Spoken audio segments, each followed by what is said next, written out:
Hello and welcome to the British Dapper, and today we're talking about, are you a dapper or are you a dandy?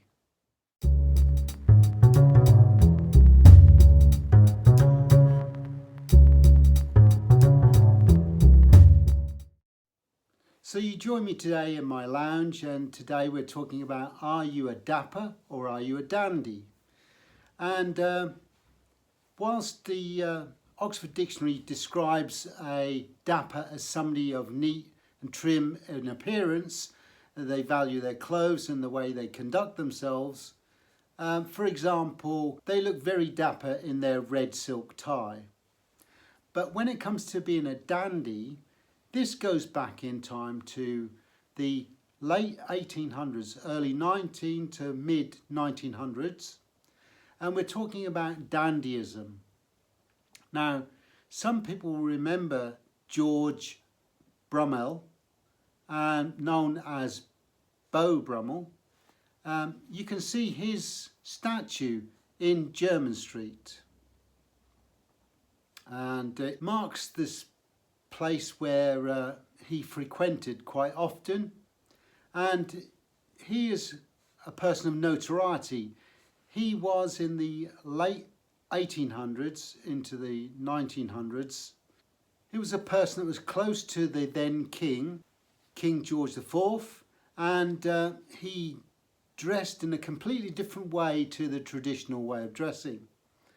He was, if you like, the instigator or the start of what is now known as wearing a suit, compared to in those days when they would wear wigs, powder, and they would wear a ruffled shirt and smock coats, tights and platform shoes, as an example.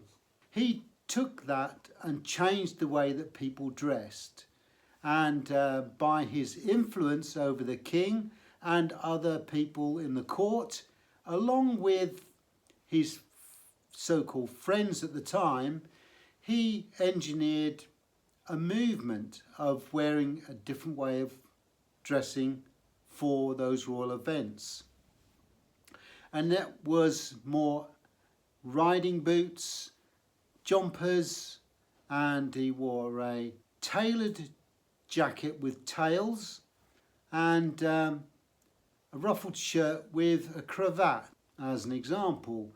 And no wig was worn or makeup, so it was literally simple hairstyle, and it was very much a movement that took off in the late 1800s, mid 1900s. It was actually a movement of people that were not particularly nice people in a way, because it was all very self-absorbed. It was about the self, the ego, and very much a person of no substance as such, very egotistical as well. Now, these people who became dandies back in that period, they lived a life that was very much absorbed into the way they dressed, the way they conducted themselves, and the clothes that they wore. In fact, they were described as the walking wardrobe. These people really were the cutting edge of fashion, if you like. And whilst it was a movement that was predominantly in the UK, in Britain, it did actually move over to France, and it was typically those two countries that had this dandyism. It was not really seen anywhere else in the world, although it would have potentially popped up in America and other colonies, but only because it had been taken there from its original birthplace, which is the UK, or from France. But the thing I want to really get across to you is that that movement was, the people in it were very shallow people, very self-absorbed people, and very much about themselves. uh, at the cost of others. Work was considered as a very vulgar thing to do, and the idea of being a dandy was that you'd strive not to work. You'd live off your friends, you'd live off your acquaintances, you'd make acquaintances and friends, and you'd move from place and stay with them. So it'd be of very little cost to you. And the sports of the time was hunting, but more importantly it was horse racing and gambling, and that was very much the way of life of a dandy. They would spend hours and hours preparing and dressing themselves, but the idea was to make it look as nonchalant as possible. But nevertheless, it was all about the clothes and the way they behaved. It was also to do with literary and the arts, and when we come to those sort of things, person that stands out of notoriety would have been Oscar Wilde, and he is very much the character. His behaviour, he went all around Europe by visiting friends and family members and acquaintances and staying with them, and he went around the modern world, as it were, exploring Italy, Spain, France, and those countries at the expense of his friends, basically. Typically a dandy. Now, if we bring that into the modern context, yes, there are dandies still about. We have the Congo dandies, which are rebellious by nature, and the idea is about self-expressionism, and they wear brightly coloured suits, they wear hats, and they wear monocles, they use walking sticks and canes, and it is a very outgoing personality, let's say. But in the modern term, I think dandy is used more to describe not those behaviours we were talking about earlier from the early dandyism, but more about a person's character as in the way they dress. So it might be a bit more flamboyant than just being dapper. So it might be a case of wearing a cravat, wearing a frilly shirt when you're not wearing it with an evening wear.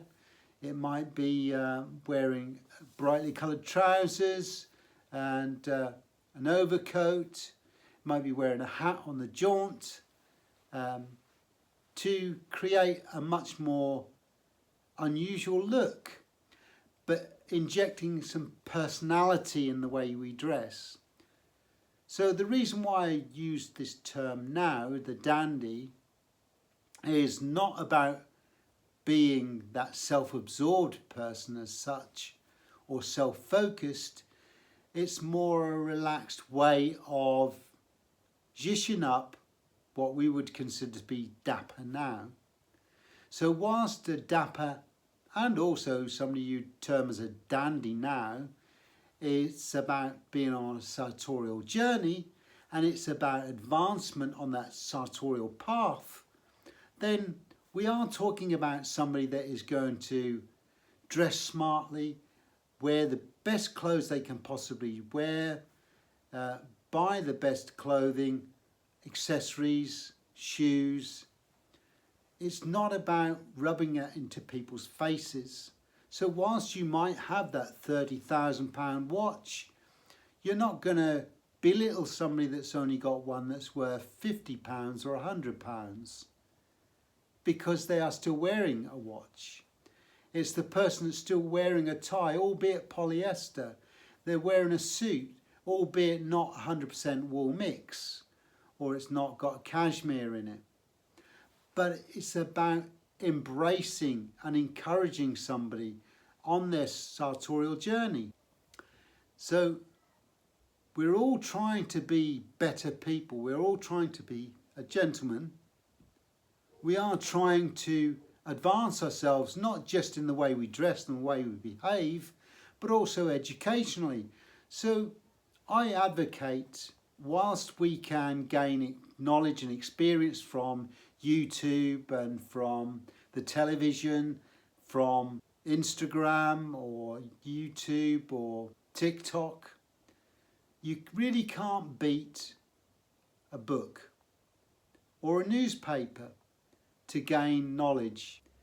We're not talking about going to university or college, although that is another way of gaining knowledge and experience, but just everyday life, picking up a newspaper, reading it, finding a book that you can enjoy is another way of gaining experience and knowledge. Whilst we're talking about being a gentleman, that's where we're not going to talk about our watch, where we bought our suit, because it's not about being self-absorbed or self-promoting. And a gentleman is more about others, recognising that others are around us and investing in those other people, talking with them, gaining knowledge and experience from them as well as giving it, is all part of a gentleman's journey. And also, dare I say, part of a sartorial journey as well. That sartorial journey is where we gain more experience, more knowledge, and maybe over time we will save up and buy more expensive items, or save up and buy the best we can, is all part of that journey. And that leads me on to the next 5 videos I'm going to be doing. So this is really an introduction in a way to those 5 videos, because the next 5 videos is going to be a sartorial journey from somebody that is wearing, let's say, jeans, t-shirts, trainers, those hoodies, to a much more sartorial look. And this is where the word dandy is going to be used in the future by me. And we're not talking about dandyism, we're not talking about being self-absorbed, we're talking about more self-expressionism. And once we've learned all those lessons for being more sartorial, to actually being more aware of how we can bend and break those rules and be more self-expressionism and create an image that is more about us and our personality.